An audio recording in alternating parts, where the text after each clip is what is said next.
Bismillahirrahmanirrahim. Assalamu alaikum. This video is about assessment records and audit और इस video में basically हम ये डिस्कस करेंगे कि आपकी जो इनकम टैक्स की कैलकुलेशन है उसको फाइनलाइज जब किया जाता है तो उसको असेसमेंट बोलते हैं। लेकिन वो असेसमेंट जो है वो टैक्स पेयर ने खुद ही से अपनी रिटर्न फाइल करनी होती है और बताना होता है कि मेरी इतनी इतनी इनकम है और इतना इतना टैक्स बनता है, सारा टैक्स जमा कराना होता है। इसको सेल्फ असेसमेंट बोलते हैं। तो इनकम टैक्स 2001 जब प्रोमulgate हुआ था तो उस वक्त लॉ में सबसे बड़ी चेंज ये की गई थी कि जो प्रीवियस ऑर्डिनेंस था 1979 का जो ज़िया उल हक साहब ने दिया था उसमें ये था कि आप अपनी रिटर्न जमा कराते थे और कमिश्नर उसकी तमाम क्वाइफ को वेरीफाई करके आपकी एक असेसमेंट ऑर्डर निकालता था। तो 2001 का जो ऑर्डिनेंस आया परवेज मुशर्रफ साहब ने जो दिया उसमें उन्होंने सबसे बड़ा चेंज ये किया कि कमिश्नर को कहा कि भाई आपने कोई असेसमेंट नहीं करनी, टैक्स पेयर खुद ही से बस बता दे, सेल्फ असेसमेंट कर दे अपनी और टैक्स जमा करा दे। आप सिर्फ उन सिचुएशन में टैक्स पेयर से इंफॉर्मेशन मांगेंगे जो फिर लॉ में इनकम टैक्स ऑर्डिनेंस जहाँ पे प्रोवाइड करेगा। सो assessment is basically an event जिसमें आपकी इनकम की और टैक्स की कैलकुलेशन फाइनल होती थी और कमिश्नर उसको वेरीफाई करता था। लेकिन 2001 के ऑर्डिनेंस के बाद से ये टैक्स पेयर ने खुद ही से बताना होता है। सो असेसमेंट्स की बेसिकली तीन तरह की टाइप्स हैं। सबसे पहली टाइप तो नॉर्मल असेसमेंट है। नॉर्मल असेसमेंट ये है कि आप जो टैक्स पेयर है वो खुद से अपनी return of income fill up करे और उसके ऊपर जो टैक्स बनता है वो जमा करवाए और ड्यू डेट के ऊपर उसके साथ पहले स्टेटमेंट भी जमा करा दे, टैक्स जो बनता है वो अदा कर दे। This is called normal assessment. इसको सेल्फ असेसमेंट भी बोलते हैं। आपने अगर ये सारे काम पूरे कर दिए तो आपकी असेसमेंट ऑटोमेटिकली हो गई। Second type of assessment is best judgement assessment. Best judgement assessment वो है जब टैक्स पेयर जो है वो रिलक्टेंट है, वो रिटर्न नहीं प्रोवाइड कर रहा, वो वेल स्टेटमेंट नहीं प्रोवाइड कर रहा, वो अकाउंट्स डॉक्यूमेंट्स रिकॉर्ड जो उससे मांगे जा रहे हैं वो प्रोवाइड नहीं कर रहा। तो फिर अब ऐसी सूरत में कमिश्नर के पास ये इख्तियार है कि वो उसकी इनकम का अंदाज़ा बनाएगा और उसके ऊपर टैक्स जो है वो अप्लाई करेगा। जो थर्ड टाइप ऑफ असेसमेंट है दैट इज प्रोविजनल असेसमेंट। इन दोनों में आपने खास तौर पे फ़र्क याद रखना है। प्रोविजनल असेसमेंट उस सूरत में होती है जब टैक्स पेयर का कोई एसेट जो है वो डिस्कवर कर दिया जाए कि ये तो फलाने बंदे का एसेट है और उसने अपनी वेल्थ स्टेटमेंट में उसको शो ही ना किया हो। क्योंकि वेल्थ स्टेटमेंट में एसेट दिखाने के लिए अब आपको ये पता होगा कि वेल्थ स्टेटमेंट में जब आपने एसेट दिखाना होता है तो उसको वेल्थ स्टेटमेंट को रिकनसाइल करना होता है आपने वेल्थ रिकन्सिलिएशन स्टेटमेंट के थ्रू। तो इसका मतलब ये है कि उतनी अमाउंट की इनकम भी दिखानी पड़ती है। तो अगर आपका कोई एसेट डिस्कवर हो जाए या कोई ऑफशोर एसेट जो है वो डिस्कवर हो जाए जो आपने अपनी वेल्थ स्टेटमेंट में डिक्लेयर ना किया हो, तो फिर कमिश्नर के पास इख्तियार है कि वो आपकी प्रोविजनल असेसमेंट कर देगा।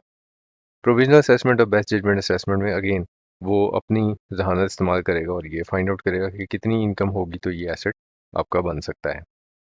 अब ये जो असेसमेंट है बेस्ट जजमेंट असेसमेंट, इसके लिए कुछ टाइमलाइन दी गई है लॉ में और वो टाइमलाइन ये है कि किसी भी साल की अगर बेस्ट जजमेंट असेसमेंट करनी है तो मैक्सिमम उसके 6 साल बाद तक की जा सकती है। सो ये जो फर्स्ट जो पॉइंट है वो ये है कि जो भी जिस साल की भी बेस्ट जजमेंट असेसमेंट की जा रही है, फॉर एग्जांपल जैसे अगर हम कहें कि टैक्स ईयर 2001 है तो 2001 जो है उसकी बेस्ट जजमेंट असेसमेंट मैक्सिमम 6 साल तक हो सकती है। यानी कि 2002, 3, 4, 5, 6, 7, तो टैक्स ईयर 2007 तक उसकी बेस्ट जजमेंट असेसमेंट हो सकती है। लेकिन साथ में एक और क्राइटेरिया भी दिया हुआ है कि end of tax year in which order under section 114(4) issue. अगर आपको रिटर्न फाइलिंग के लिए ऑर्डर इशू हुआ कमिश्नर की तरफ से और आपने रिटर्न फाइलिंग नहीं की तो उस रिटर्न फाइलिंग की डेट के 2 साल बाद तक भी आपको बेस्ट जजमेंट असेसमेंट आप की जा सकती है। इन दोनों में से जो भी बाद में हो वो फिर समझा जाता है।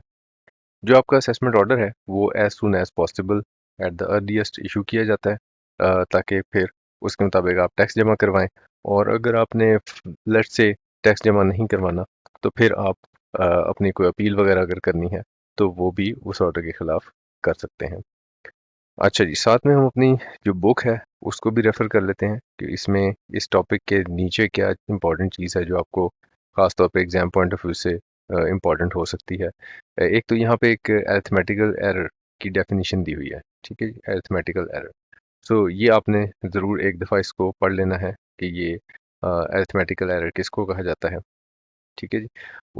वैसे तो सभी इंपॉर्टेंट हैं लेकिन मैं ख़ास तौर पे हाइलाइट करके बता रहा हूँ। और इसी तरह ये जो लास्ट पेज के ऊपर कंसील्ड एसेट की बात हो रही है, कंसील्ड एसेट किसको कहा जाता है? मीन्स एनी प्रॉपर्टी और asset which in opinion of the commissioner is acquired from any income जिसके ऊपर आपने टैक्स जो है वो अदा नहीं किया हुआ, तो उसको कंसील्ड एसेट बोलते हैं। और कंसीलमेंट ऑफ इनकम से क्या मुराद है, वो भी ये कुछ 4-5 पॉइंट्स हैं, बहुत ही आसान सी चीज़ें हैं।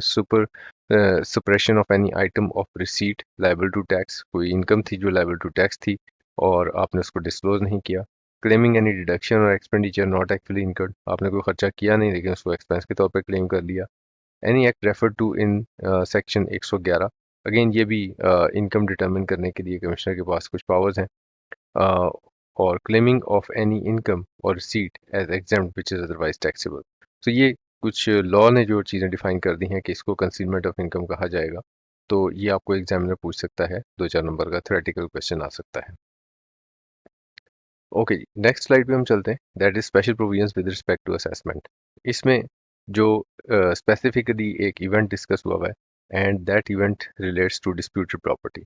अगर कोई प्रॉपर्टी ऐसी है जिसकी ओनरशिप के ऊपर डिस्प्यूट है, तो फिर ज़ाहिर है अगर आप उस प्रॉपर्टी से होने वाली इनकम के ऊपर अगर कोई ऑर्डर इशू करेंगे, तो जब प्रॉपर्टी की ओनरशिप ही डिस्प्यूटेड है तो फिर कैसे पता चलेगा किस बंदे से कितना टैक्स लेना है। तो इस बारे में टैक्स लॉ ने ये वजाहत की है कि असेसमेंट ऑर्डर में be issued at any time within 1 year after the end of the financial year in which decision of the court is made। जो ही अदालत फैसला कर देगी इस डिस्प्यूटेड प्रॉपर्टी के बारे में, तो फिर अ, 1 साल के अंदर अंदर उस इन जो उस प्रॉपर्टी से होने वाली आमदनी है उसके ऊपर प्रोसीडिंग्स की जा सकती हैं। मिसाल के तौर पे एक प्लाजा है, उसकी ओनरशिप के ऊपर डिस्प्यूट है, दो फैमिली मेम्बर्स हैं, 2 भाई हैं, 3 भाई हैं, वो कहते हैं जी ये मेरा है, ये मेरा है, ये इतना मेरा है, ये इतना मेरा है, वगैरह वगैरह। तो उस प्रॉपर्टी के ऊपर जो आमदनी हो रही है से जो भी इनकम है उसका जो ही डिस्प्यूटेड प्रॉपर्टी का फैसला होगा, तो फिर 1 साल के अंदर अंदर एफबीआर भी अपना फैसला ले लेगा कि हमने किससे टैक्स रिकवर करना है।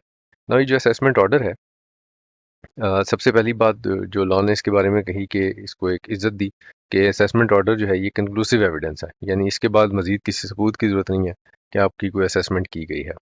ठीक है जी, असेसमेंट ऑर्डर कंक्लूसिव एविडेंस है। इसको इस वजह से हम गलत नहीं कहेंगे कि अगर इसमें कोई want of form can not be question avoid for want of form से मुराद ये है कि जैसे आपने इंग्लिश में पढ़ा था ना कि वो लेटर की फॉर्मेट ये होगा कि ऊपर एड्रेस ही होगा, फिर इनसाइड एड्रेस होगा, फिर उसके बाद सब्जेक्ट होगा, फिर लेटर की बॉडी होगी, उसको तमाम को आप लेफ्ट लाइन भी कर सकते हैं, आप उसको सेंटर लाइन भी कर सकते हैं, वगैरह वगैरह। सो वांट ऑफ फॉर्म, उसकी फॉर्म कुछ फॉर्मेटिंग कुछ भी हो, उसकी वजह से आप कहेंगे ये फॉर्मेट लेटर का नहीं होता इसलिए मैं इस असेसमेंट ऑर्डर को नहीं मानता, ऐसा नहीं हो सकता। Will not be affected due to any mistake, defect or omission, और अगर उसको बनाते हुए कोई मिस्टेक हो जाए तो भी इस वजह से आप उस असेसमेंट ऑर्डर को गलत नहीं कह सकते। हाँ, असेसमेंट ऑर्डर को आप गलत कह सकते हैं सिर्फ इन 2 बेसिस के ऊपर। एक तो ये कि वो इनकम टैक्स ऑर्डिनेंस के मुताबिक ना बना हुआ हो, और जिस पर्सन के बारे में टैक्स असेसमेंट की गई है उस पर्सन को क्लियरली प्रोनाउंस ना किया गया हो उस असेसमेंट ऑर्डर के अंदर। ठीक है जी, तो फिर ऐसी सूरत में आप कह सकते हो कि ये जो असेसमेंट ऑर्डर है ये गलत है। ये जो असेसमेंट ऑर्डर है, डेफिनेटली असेसमेंट ऑर्डर्स जो हैं वो पहले जो सबसे पहले वाला था नॉर्मल असेसमेंट के केस में, तो आपकी रिटर्न फाइलिंग ही आपकी असेसमेंट है। लेकिन उसके बाद अगर अमेंडमेंट ऑफ असेसमेंट होती है या बेस्ट जजमेंट असेसमेंट है या प्रोविजनल असेसमेंट है, ये सारी असेसमेंट के फिर ऑर्डर्स इशू किए जाते हैं। सो अमेंडमेंट ऑफ असेसमेंट यानी आपकी असेसमेंट को चेंज अगर करना है, तो उसके लिए बहुत ही सिंपल कॉमन सेंस को इस्तेमाल करके अगर आप सोचें, तो आपकी जो असेसमेंट है वो की किसने थी। वो नॉर्मल असेसमेंट के केस में आपने खुद की थी, बेस्ट जजमेंट के केस में कमिश्नर ने की थी, और प्रोविजनल असेसमेंट के केस में भी कमिश्नर ने की थी। तो इसी तरह इन्हीं असेसमेंट्स को अमेंड भी कौन कर सकता है, या तो टैक्स पेयर कर सकता है अपनी रिटर्न रिवाइज करके डेफिनेटली नॉर्मल असेसमेंट के केस में ही सबसे बड़ा सिनेरियो बनता है, या फिर कमिश्नर एक ऑर्डर इशू करेगा कि जनाब आपकी असेसमेंट ठीक नहीं हुई भी, हमें कोई इन्फॉर्मेशन ऐसी है हमारे पास जिस बुनियाद पे हम ये कह रहे हैं कि आपकी असेसमेंट डिफरेंट होनी चाहिए। लेकिन कमिश्नर जो है उसके पास बेसिस क्या होने चाहिए, या तो वो कोई ऑडिट कंडक्ट करके ये बात कर सकता है, या उसके पास कोई डेफिनेट इन्फॉर्मेशन हो, या फिर उसके पास एरोनियस या prejudicial to the interest of revenue हो। जो पिछली असेसमेंट है वो अगर गवर्नमेंट की आमदन के लिए बेनिफिशियल नहीं है, तो फिर कहा जा सकता है कि कमिश्नर कह सकता है कि मैं आपकी असेसमेंट को अमेंड करना चाहता हूँ। Tax authorities can not amend assessment if assessment was erroneous but not prejudicial to interest of revenue. ये फिर टैक्स पेयर कह देता है, यानी अगर इंटरेस्ट यानी गवर्नमेंट की आमदनी को रिड्यूस करने वाली एक अमेंडमेंट रिक्वायर्ड है, तो फिर वो टैक्स पेयर कहेगा जी कि मेरी असेसमेंट को आप अमेंड करें और इसको करेक्ट करें। यहाँ पे ज़रा एक दफ़ा जो आपका जो पीडीएफ फाइल जो है, जो आपके पास बुक है, उसको एक दफ़ा देख लेते हैं। इस बुक में जो नीचे इंपॉर्टेंट चीज़ें मैं हाईलाइट करना चाहूँगा कि जिनको आपने ख़ास तौर पे पढ़ना है, एग्ज़ाम पॉइंट ऑफ व्यू से इंपॉर्टेंट हो सकती है। उसमें सबसे पहले तो ये एक डेफिनेट इन्फॉर्मेशन, किस बात को डेफिनेट इन्फॉर्मेशन कहा है टैक्स लॉ ने। सो ये इसको खास तौर पे देखिएगा, ये 2-3 नंबर का सवाल पूछा जा सकता है। Includes information relating to sale purchase of any goods made by tax payer, blah blah blah. So ये सिंपल इंग्लिश है, आप इसको पढ़ लीजिए, वीडियो को पॉज करके पढ़ लें। और आखिरी जो 3 पॉइंट्स हैं, no assessment shall be amended or further amended without giving tax payer an opportunity of being heard. Tax payer की बात सुने बगैर आप असेसमेंट को अमेंड नहीं कर सकते। अच्छा जी, अगले 2 पॉइंट्स को भी ज़रा डिस्कस कर लेते हैं। अभी ज़रा हम यहाँ पे कुछ टाइमलाइंस के बारे में बात कर लेते हैं। सबसे पहली चीज़ तो ये कि आप कमिश्नर ने जो अमेंड करनी है आपकी असेसमेंट, उसके ऊपर कोई लिमिट नहीं टैक्स लॉ ने लगाई। यानी जितनी दफ़ा मर्ज़ी, अगर आप इस खातून को कमिश्नर समझ लो और इसके हाथ में जो कपड़ा है उसको टैक्स पेयर समझ लो, तो आप जितनी दफ़ा मर्ज़ी चाहे कमिश्नर आपकी असेसमेंट को अमेंड कर सकता है, कोई लिमिट नहीं है इसके ऊपर। लेकिन इसके ऊपर कुछ टाइमलाइंस हैं। टाइमलाइंस ये हैं कि जिस फाइनेंशियल ईयर जिसमें ओरिजिनल असेसमेंट की गई थी, उसके 5 साल बाद तक आपकी असेसमेंट को अमेंड किया जा सकता है। या अगर आपकी असेसमेंट को अमेंड किया गया है ऑलरेडी, ठीक है, और उसके 1 साल के अंदर तक इसको अमेंड किया जा सकता है, ठीक है। सो 5 साल का एक लिमिट है और 1 साल का लिमिट है। इन दोनों में से जो डेट भी बाद में आएगी वो डेडलाइन है फॉर द फर्दर अमेंडमेंट, ठीक है। और जो अमेंडमेंट है उसमें ज़रूरी है कि no amendment shall be allowed unless the tax payer has been given an opportunity of being heard. जब तक आप टैक्स पेयर को बुला के उसका मसला सुनेंगे नहीं, सारी बात उसकी समझेंगे नहीं, ये अपॉर्चुनिटी ऑफ बीइंग हर्ड दिए बगैर आप उसकी असेसमेंट को अमेंड नहीं कर सकते। ओके जी, सो यहाँ पे जो आपका बुक है उसमें ये आखिरी 2 पॉइंट्स को भी देख लें। Order under this section shall be made with in 180 days. जब आपकी असेसमेंट वो कर लेता है, यानी ये कागज़ के ऊपर पहले तो वो आपकी कैलकुलेशन फाइनल करेगा ना कि आपकी इनकम इतनी नहीं इतनी बनती है, तो वो आप उसने आपकी असेसमेंट को रिवाइज किया। अब आपको इन्फॉर्म करने के लिए वो एक ऑर्डर निकालेगा। So order is a separate document जो इशू करना है उसने 180 डेज में, ठीक है। 180 days of issuance of show cause notice or within such extended period as commissioner may for the reasons be recorded in writing, uh, such extended period shall in no case exceed 90 days। uh, अब इसका मतलब ये है कि 180 दिन में उसने आपको ऑर्डर भी निकालना है अमेंडमेंट ऑफ असेसमेंट का, जो कि 180 दिन कब से शुरू होंगे, शो कॉज नोटिस आपको जब इशू किया जाएगा, जिसमें आपसे पूछा जाएगा कि आपकी असेसमेंट को अमेंड किया जा रहा है, तो बताएं क्यों ना करें। तो वो शो कॉज नोटिस आपको दिया जाएगा, ठीक है जी। फर्दर अमेंड भी इसको कर सकते हैं 90 डेज, एक्सटेंड कर सकते हैं 90 डेज तक, लेकिन उसकी रीज़न रिकॉर्ड करनी पड़ेगी। Any period during which the proceedings are adjourned on account of a stay under ADRC alternative dispute resolution, या किसी और अदालती के मुकदमे की वजह से अगर इस ऑर्डर को फर्ज करें आप कोर्ट से जाकर स्टे ले आते हैं, तो फिर ऐसी सूरत में जो 180 दिन वाली लिमिट है वो फिर अप्लाई नहीं होगी, वो वाले दिन फिर काउंट नहीं होंगे उसके अंदर, ठीक है।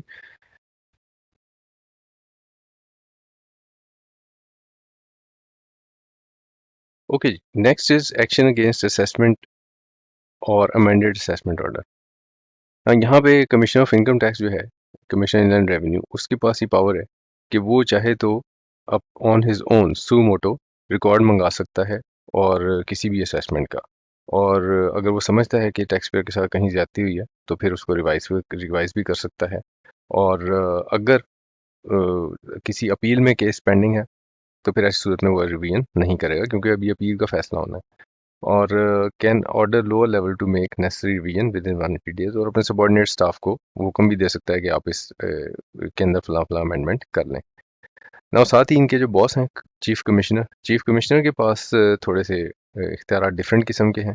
उनके पास इख्तियार ये है कि अगर एक टैक्स पेयर अप्लाई करता है कि जो मुझे एग्जाम्पशन का या लोअर रेट सर्टिफिकेट इशू कर दिया जाए। लोअर रेट सर्टिफिकेट ये होता है कि एक बिजनेस है जिसकी इनकम जो है वो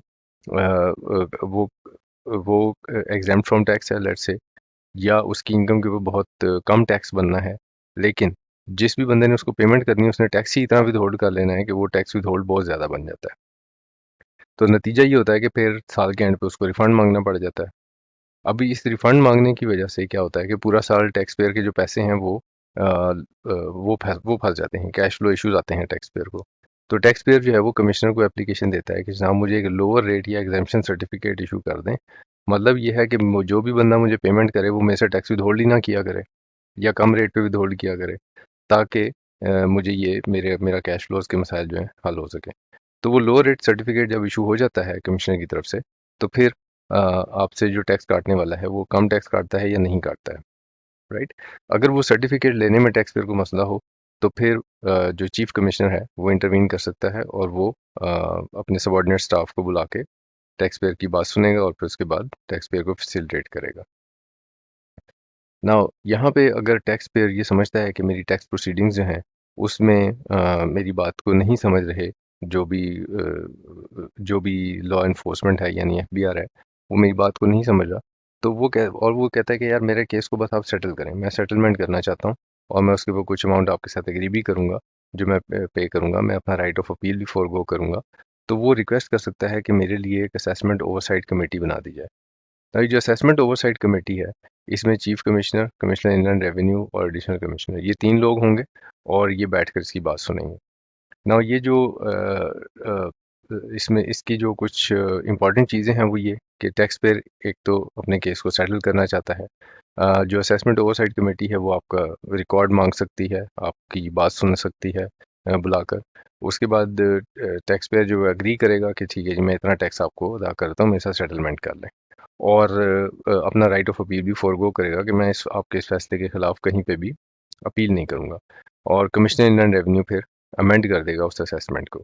अगर कंसर्न अब अगर इनके दरमियान इत्फाक राय ना हो सके तो फिर केस दोबारा कमिश्नर इनलैंड रेवेन्यू के पास ही चला जाएगा और फिर वो अकॉर्डिंगली प्रोसीड करेगा।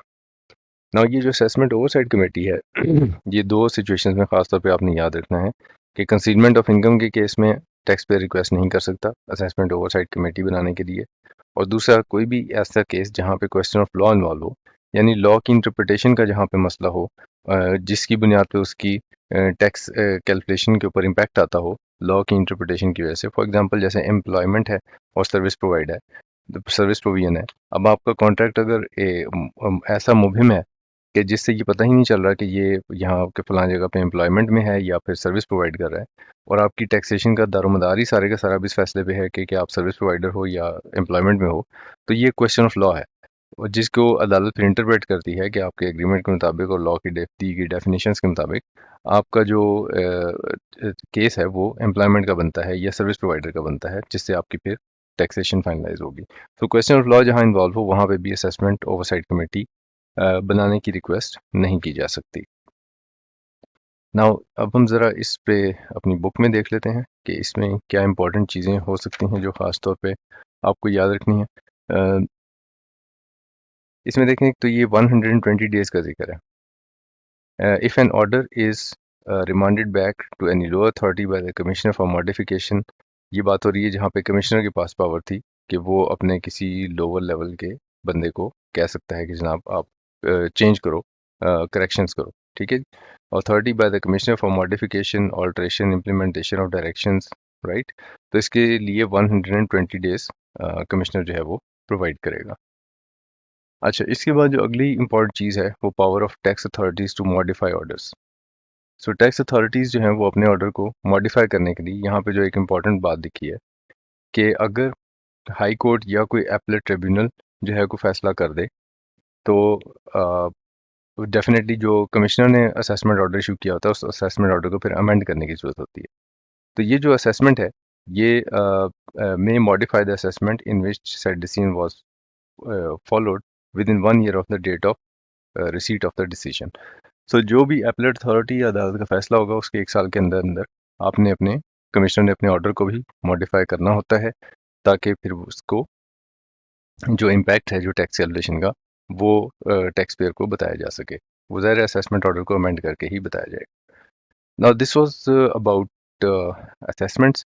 इससे अगली जो बात है दैट इज़ रिकॉर्ड्स, कि कौन कौन से रिकॉर्ड्स मेंटेन करने हैं और किस किस टैक्स पेयर ने मेंटेन करने हैं। ना ये एक इंटरेस्टिंग टॉपिक भी है और मेरी सजेशन ये होती है कि इस टॉपिक को तैयार करने का तरीका ये है कि आप अपने किसी दोस्त को साथ बिठाएं और उसको कहें कि इसको एक दफ़ा एक टॉपिक को तुम पढ़ लो, एक स्लाइड को तुम पढ़ लो और फिर मुझे ज़बानी बताओ, और फिर जिसने सुना है वो आपको रिपीट करके बताए। तो इस तरह से कुछ इंपॉर्टेंट चीज़ें आपके जहन में रुक जाएंगी। सेकंड चीज़ ये कि जिस तरह का टाइप ऑफ इनकम यहाँ पे बताया हुआ है, जैसे यहाँ पे ड्राइविंग इनकम फ्रॉम बिजनेस की सूरत में आप थोड़ा सा बिजनेस को इमेजिन करें। तो हम ज़रा क्विकली इन चीज़ों को गो थ्रू करते हैं और देखते हैं कि इसमें क्या क्या चीज़ें हो सकती हैं जो आपके दिमाग में रिटेन रह जाएंगी। राइट जी। अच्छा जी, सर अगर हम स्लाइड पे अपनी नज़र डालें तो इसमें कुछ इंपॉर्टेंट बातें लिखी हुई हैं, उनको ज़रा हाईलाइट कर लेते हैं। कि सबसे पहले ये कि जो बुलेट पॉइंट नंबर 3 है कि अकाउंट्स और डॉक्यूमेंट्स जो हैं वो आपने 6 साल के लिए मेंटेन करने होते हैं। जिस साल के अकाउंट्स हैं वो आपने 6 साल तक मेंटेन करने हैं। लेकिन अगर आपकी किसी साल के बारे में किसी अदालत में कोई मुकदमा चल रहा है तो फिर आपने जब तक फैसला ना हो जाए तब तक वो रिकॉर्ड मेंटेन करना होगा अपने पास। Time limit of 6 years will not be applicable in case of foreign source income और assets। ऐसी सूरत में आपके पास तमाम रिकॉर्ड होना चाहिए। अच्छा जी, अगली इंपॉर्टेंट बात जो है वो ये है कि commissioner may require any person to install and use electronic tax register of such type and description as may be prescribe. So वो आपसे इलेक्ट्रॉनिक कैश रजिस्टर यानी कि ये जो कंप्यूटर सिस्टम पड़ा होता है आपके पॉइंट ऑफ सेल के ऊपर, ये उसकी बात हो रही है कि वो आपसे किसी भी तरह का इलेक्ट्रॉनिक कैश रजिस्टर जो है वो मेंटेन करने को कह सकता है। अच्छा जी, सो यहाँ से आगे हम वापस चलते हैं अपनी प्रेजेंटेशन पे and let's talk about the first category, every tax payer deriving income from business. अब अगर आप बिजनेस को इमेजिन करें तो आप फाइनेंशियल स्टेटमेंट्स बनाते हैं। फाइनेंशियल स्टेटमेंट्स में क्या क्या होता है? फाइनेंशियल स्टेटमेंट्स में आपके पास बैलेंस शीट होती है यानी स्टेटमेंट ऑफ फाइनेंशियल पोजीशन जिसमें एसेट्स और लाइबिलिटीज होते हैं। इसी तरह आपके पास प्रॉफिट एंड लॉस अकाउंट या स्टेटमेंट ऑफ कॉम्प्रिहेंसिव इनकम होता है जिसमें रिसीट इनकम और एक्सपेंडिचर का हिसाब होता है सारे का साला। सेल परचेज का हिसाब होता है, कॉस्ट ऑफ गुड सोल्ड का हिसाब होता है। इसी तरह आपके पास एक कैश फ्लो स्टेटमेंट होती है जिसमें सारी की सारी रिसीट्स और पेमेंट्स हैं उसकी डिटेल्स होती हैं। ठीक है। सो यही चीज़ें हैं जो बिजनेस में आपको मेंटेन करनी है। तो अगर आप इसको ध्यान से पढ़ें तो इसमें उन्हीं आइटम्स का स्पेसिफिकली जिक्र है। Next is tax payer with business income up to 5 lakh and new tax payers driving income from business. अच्छा जी, अब अगर आप की छोटा बिजनेस है, आपकी बिजनेस इनकम जो है वो 5 लाख तक है, तो तो आपने इसमें एक इम्पॉर्टेंट पॉइंट लिखा है और वो पॉइंट कौन सा है? Where each transaction does not exceed ₹100, one or more cash memo per day for all such transaction में be maintained. So cash memo यानी कैश की जो रसीद है वो एक रसीद भी काफ़ी होगी अगर आपकी एक ट्रांजेक्शन ₹100 से ज़्यादा है ही नहीं, बहुत छोटा बिजनेस कारोबार कर रहे हैं आप, तो ऐसी सूरत में। ठीक है, सो बाकी इसको आप एक दफ़ा वीडियो को पॉज करके पढ़ लेंगे या बुक से पढ़ लेंगे, तो कोई ऐसी खास ट्रिकी चीज़ नहीं है। अगर 5 लाख से ज़्यादा आपकी इनकम है तो अगेन उसी तरह आपको कैश मेमोज मेंटेन करने हैं, आपको सेल्स इनवॉइस मेंटेन करनी है। ये सीरियली नंबर्ड होनी चाहिए यानी पहले से उसके ऊपर नंबर जो है वो लिखा हुआ हो, सीरियल नंबर लिखा हुआ हो। प्रिंटेड हो तो बहुत अच्छा है और अगर इलेक्ट्रॉनिक है तो फिर ऐसी सूरत में वो कंप्यूटर जनरेटेड सीरियल नंबर होने चाहिए। In case of wholesale distributor, dealer, commissioner, agent, where single transaction exceeds ₹10,000 तो फिर नेम और एड्रेस ऑफ कस्टमर लिखना भी ज़रूरी है। बाकी कोई ख़ास इम्पोर्टेंट चीज़ नहीं है, आप इसको पढ़ेंगे तो आपको समझ आ जाएगी। कोई ट्रिकी एरिया मुझे नहीं लगता जो मुझे इसमें एक्सप्लेन करना चाहिए। अब डॉक्टर हो, इंजीनियर हो, अकाउंटेंट हो, लॉयर हो, तो इन लोगों ने अपने पास क्या रिकॉर्ड मेंटेन करना होता है? ज़ाहिर सी बात है इनके पास भी कोई रसीदें होनी चाहिए। ठीक है जी, रसीदें जो हैं प्री नंबर्ड हों तो अच्छा है, तो लाजमी है कि प्री नंबर्ड हों। इसी तरह आपने जो है वो the condition of recording address of patient on patient slip under this clause shall not apply to general medical practitioner. यहाँ पे ज़रूरी नहीं है जनरल मेडिकल प्रैक्टिशनर के लिए। इसी तरह डेली के रिकॉर्ड्स जो भी आपके पास आमदनी और खर्चे के हैं वो आपने मेंटेन करने हैं। अगर आप मैन्युफैक्चरिंग बिजनेस है और आपकी सेल्स जो है वो 2.5 मिलियन से ज़्यादा है तो फिर ऐसी सूरत में अगेन उसी चीज़ को जहन में रखें कि आपने assets, liabilities, income, expenditure, receipt, payment, इसका मेनली रिकॉर्ड जो है वो मेंटेन करना है। ओके जी, सो ये जो रिकॉर्ड्स इसके अलावा हैं इनकम फ्रॉम अदर सोर्सेज। इसमें अगर आप देख लें कि इनकम फ्रॉम अदर सोर्सेज में होता क्या क्या है, तो इनकम फ्रॉम अदर सोर्सेज में डिविडेंड्स होते हैं, रॉयल्टी होता है, तो डेफिनेटली डिविडेंड का वारंट होगा। वारंट इज़ द डॉक्यूमेंट जिसके ऊपर डिविडेंड शेयर होल्डर को बताया जाता है कि आप इसके इंटाइटल्ड हो। रॉयल्टी का एग्रीमेंट होना चाहिए। प्रॉफिट ऑन डेट की डेफिनेटली बैंक स्टेटमेंट होगी अगर वो बैंक से लिया है, अदरवाइज ट्रांजैक्शन की डिटेल होनी चाहिए। ग्राउंड रेंट के केस में जो भी लीज एग्रीमेंट है वो आपके पास होना चाहिए। पेंशन है तो पेंशन की रिसीट का एविडेंस, प्राइजेज एंड विनिंग्स के केस में डॉक्यूमेंट्स और सर्टिफिकेट्स चाहिए होंगे। कैपिटल गेंस आपके पास एक्विजिशन के प्रूफ होने चाहिए, जो भी खर्चा हुआ उसके प्रूफ होने चाहिए, डिस्पोजल का प्रूफ होना चाहिए। इनकम फ्रॉम प्रॉपर्टी में मेनली तो टेनेंसी एग्रीमेंट है, और अगर बैंकिंग ट्रांजैक्शन आप दिखा सकें रेंट की तो वो ज़बरदस्त है। सैलरी के केस में सैलरी सर्टिफिकेट चाहिए होगा, और टैक्स डिडक्शन का भी एक सर्टिफिकेट आपको चाहिए होगा। ओके जी, बुक कीपिंग प्लेसेस, कहाँ पे ये रिकॉर्ड्स को रखना है आपने।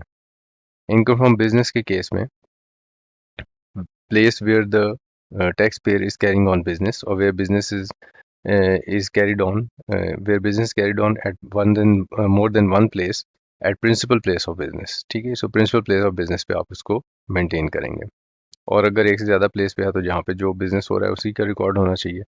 इनकम फ्रॉम अदर सोर्सेज के केस में अपने रिहाइश के ऊपर प्लेस ऑफ रेजिडेंस और such other place as may be declared, या इसके अलावा आप अगर डिक्लेयर कर दो कि जी फलां जगह पे मेरा रिकॉर्ड पड़ा है। Place to be clearly stated on tax return, so ये आपने टैक्स रिटर्न पे भी क्लियरली मेंशन करना है कि मैं कहाँ पे अपना रिकॉर्ड जो है वो मेंटेन कर रहा हूँ। सो दिस वाज अबाउट रिकॉर्ड्स। अब हम बात करते हैं ज़रा ऑडिट की। नाउ ऑडिट के केस में एक प्रोविजन इनकम टैक्स ऑर्डिनेंस में ऐड की गई, एक नया सेक्शन ऐड किया गया जिसमें ये कहा गया कि जनाब जो टैक्स पेयर है, हम बजाय इसके कि उसी limited number of tax payer के ऊपर टैक्स बढ़ाएं, हम अपनी टैक्स बेस को एक्सपेंड करते हैं, यानी नए टैक्स पेयर्स को भी शामिल करते हैं जो ऑलरेडी रिटर्न फाइलिंग नहीं कर रहे। सो ब्रॉडनिंग ऑफ टैक्स बेस की जाए ताकि tax burden existing tax payers के ऊपर कम हो सके।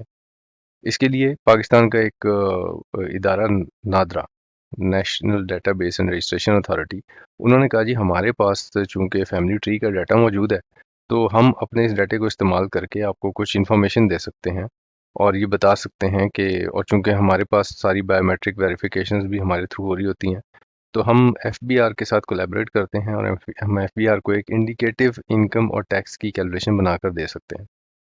क्योंकि हमारे पास ये इन्फॉर्मेशन काफ़ी ज़्यादा मौजूद है, हमारे पास इन्फॉर्मेशन पूल मौजूद है, और फिर हम एफबीआर को एक इंडिकेटिव इनकम और टैक्स की कैलकुलेशन बनाकर देंगे, और फिर एफबीआर अपने मैकेनिज्म से प्रोसीड करे for recovery of the tax.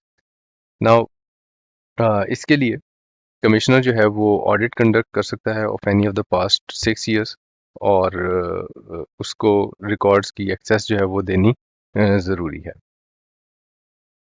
Tax payer ने अगर रिकॉर्ड फर्निश ना किया, कंप्लीट रिकॉर्ड ना दिया और एक्सप्लेनेशन ऑफ द रिकॉर्ड ना दी, तो फिर इसका मतलब ये समझा जाएगा, इसको इक्वल माना जाएगा कि टैक्सेबल इनकम जो है वो करेक्टली डिक्लेयर नहीं की गई, और audit on the basis of sectoral benchmark ratios किया जा सकेगा। Audit on basis of sectoral benchmark ratios ये क्या है जी? सेक्टोरल बेंचमार्क रेशियोज ये हैं कि अगर लेट्स से फॉर एग्जांपल आपको ये पता है कि टेक्सटाइल बिजनेस है, टेक्सटाइल बिजनेस में कितना कॉटन खरीदें तो उससे कितना परसेंट धागा बनता है, तो 100 किलोग्राम से लेट्स से 80 किलोग्राम्स धागा बनता है, तो ये एक सेक्टोरल बेंचमार्क रेशियो है, right. So sectoral benchmark ratio means standard business sector ratios notified by FBR on basis of comparative cases, और इसमें फाइनेंशियल रेशियोज हो सकती हैं, प्रोडक्शन की रेशियोज हो सकती हैं, प्रॉफिटेबिलिटी की रेशियोज हो सकती हैं। एक बिजनेस के बारे में हम ये समझते हैं कि वहाँ पे सेल्स का इतना परसेंट प्रॉफिट तो लाजमी होता है, तो आप इन सेक्टोरल बेंचमार्क रेशियोज को इस्तेमाल कर सकते हैं और फिर प्रोब कर सकते हैं कि जहाँ पे आपको लगे कि प्रॉफिट जो है कुछ कम शो किया जा रहा है, सेक्टोरल बेंचमार्क रेशियो के मुताबिक प्रॉफिट ज़्यादा बनना चाहिए, तो फिर आप प्रोब करेंगे इस डायरेक्शन में और ये फाइंड आउट करेंगे कि हो सकता है टैक्स पेयर ने झूठ बोला हो। नाउ इसके नतीजे में क्या होगा, ऑडिट रिपोर्ट बनाई जाएगी और तो उस ऑडिट रिपोर्ट के नतीजे में amend assessment after giving opportunity of being heard. Tax payer की बात सुनकर आप अपने असेसमेंट को अमेंड करेंगे।